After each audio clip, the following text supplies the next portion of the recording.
Okay, here's a Nobby from Lightning Ridge, Australia, rules and millimeters, materials wetted, the white that you're seeing there on the top's the reflection of the lights. Semi-crystal, honey potch. Quite often this material is sought after to facet. It's probably not deep enough to facet.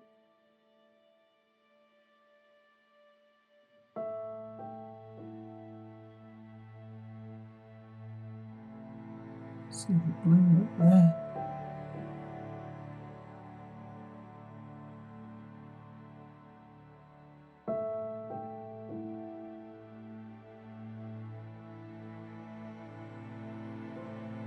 Alright, hope you've enjoyed looking at that. Cheers.